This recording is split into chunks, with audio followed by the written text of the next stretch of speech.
Okay, there we are. Now, everything is actually muted, and we're good to go. Alright, everybody. So, you might already know this after that loud intro. Welcome to my game review, which is going to be on Ark Survival Evolved, which was my favorite game for a very long time, and I want to discuss what I personally think of it. So, Ark came out as early access on Steam in June 2015 and was officially released on all platforms on August 29th, 2017. The specific DLC I plan on reviewing is my personal favorite, which is Aberration, which released on December 12th, 2017. I'm only reviewing the one DLC because I have a limited time schedule and I wanted to make sure I could get plenty of detail into this.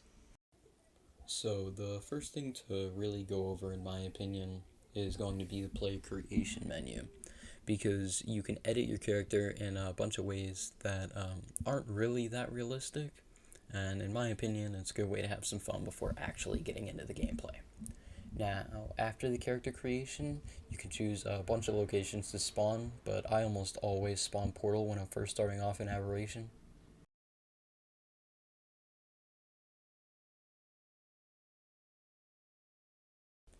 Now, like a lot of survival games, your whole goal is to get bigger, get better armor, and just all around survive by maybe completing the boss. But obviously, when you first start out, you can't really do that. So, pretty much start by just collecting fiber, collecting wood, collecting thatch, and collecting stone.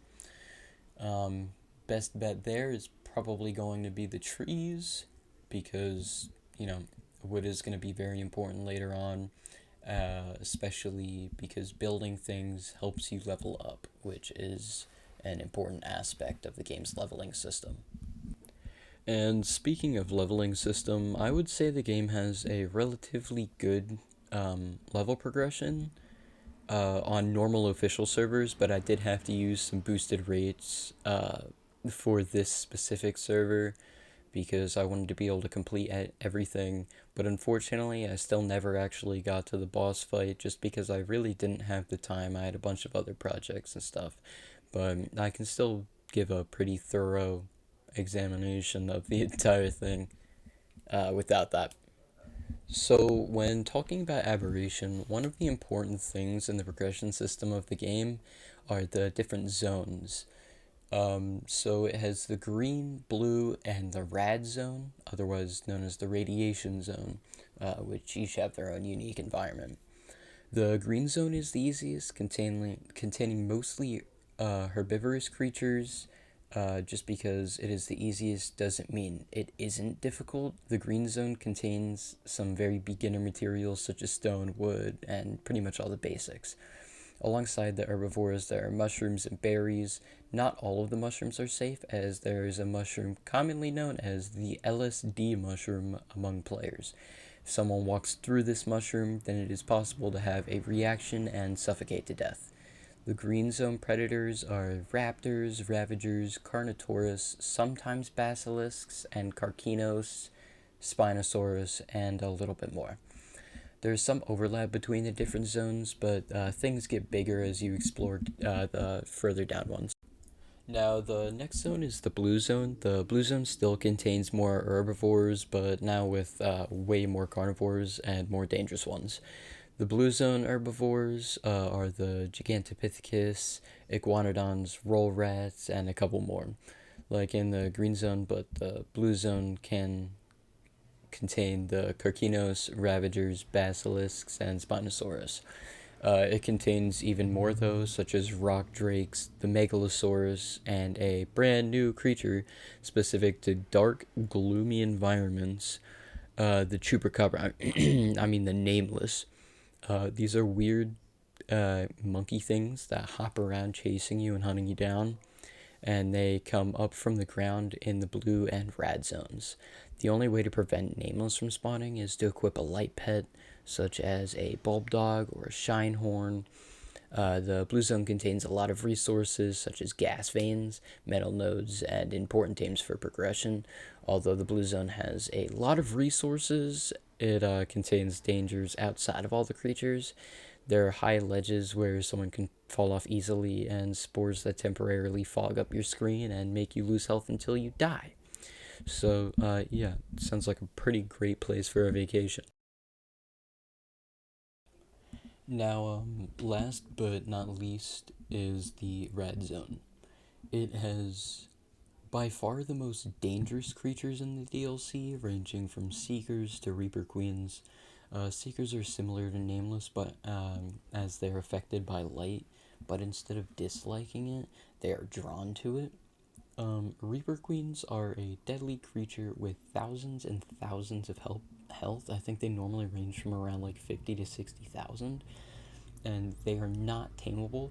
But what you can do is you can get a Reaper Queen. Sorry, my fault. You can get a Reaper King by getting impregnated by the Reaper Queen. The process greatly damage the queen and walk up to it in its damaged state, and then it stabs you through the stomach with its tail. Now, off of that track, because the red zone holds one of my favorite creatures in the game, the rock drakes. Rock drakes are essentially gliding dragons, and they can climb walls and turn invisible as well. And yeah, so the red zone is called the red zone because there is radiation literally everywhere. You physically cannot survive there unless you have something to block the radiation, which is normally like a hazard suit or a tech suit. Um, in my opinion, the radiation zone is super scary and super dangerous. So, honestly, only go down there if you really need to. Now, like many other games, this game has its fair share of bugs, and while I couldn't find the footage for two of them, I did end up finding the one of this Megalosaurus trapped in a rock, which essentially gave me a free knockout. So, not every bug and glitch is bad, but this one kind of helped me out, and the other ones, were way worse. One of them was a raptor glitching out of a cliff, and the other one was me getting stuck in a spot that I physically couldn't get out of for like 5 minutes. It sucked.